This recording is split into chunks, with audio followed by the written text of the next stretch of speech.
I want to dedicate this time after reading the media, to going through all the newspapers, after processing all the things that are happening in our world, including the Me Too movement. I want to talk about Shan'Ann Watts again.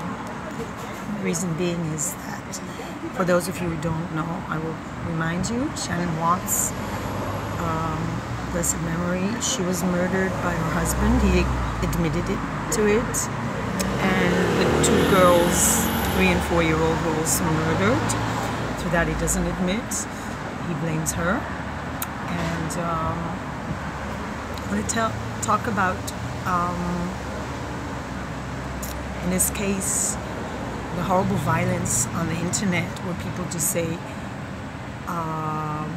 because she had so many videos documenting so many moments of her life with the children, and then people that normally would not be aggressive to other people because they're cowards or they realize that aggression is not okay, on the internet they allow themselves to do anything and make any comment.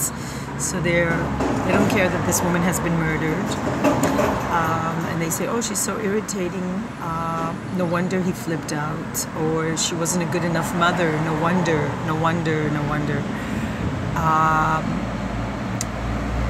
Making excuses for violence against women is not okay. And I want to also mention the Me Too movement and the recent huge media campaign for and against, mostly against this Judge Kavanaugh. And I want to say about that should be zero tolerance towards violence against women. However, when a woman takes up stage complaining about an incident that happened when they were both very young, it was not like an abuse of power as the Clinton case was, when the president took advantage of a young woman, the age of his daughter. And they were both the same age, more or less. They were both drinking. So where is the responsibility? So when you're intoxicated, things happen.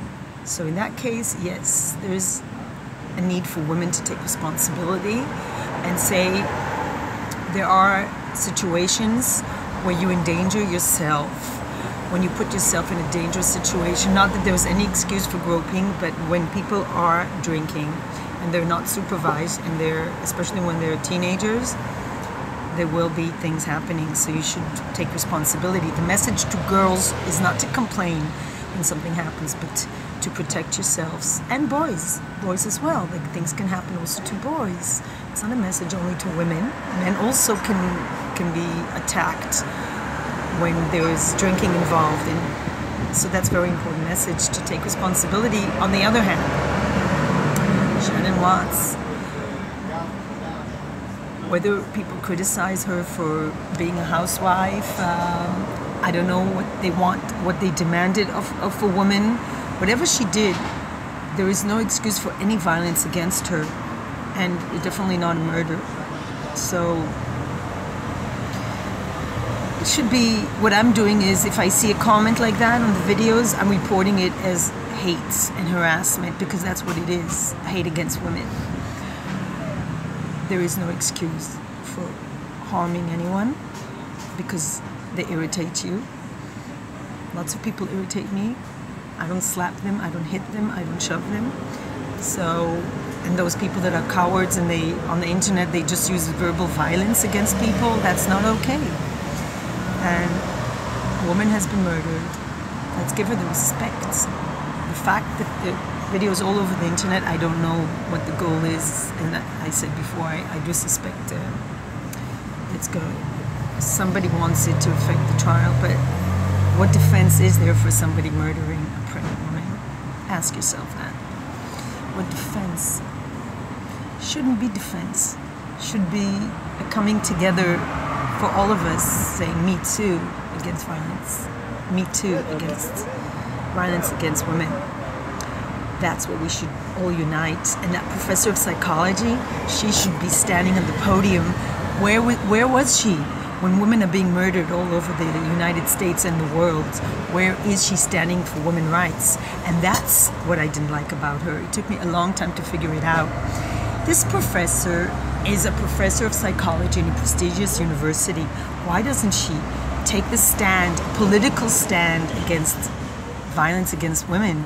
And why is her voice so tiny, tiny, little squeaky voice? And where is the confidence saying, it's not what happens to me, but it's what happens to this woman and that woman and other women. We all united for violence against women. That's what I want to hear. And had that been the case, I think that he wouldn't have stood a chance. As the Americans say, united we stand, divided we fall. So let's all unite in a voice against violence towards those that are physically weaker than us, those that are vulnerable in society. And let's strengthen women's voices. Peace, light, and love.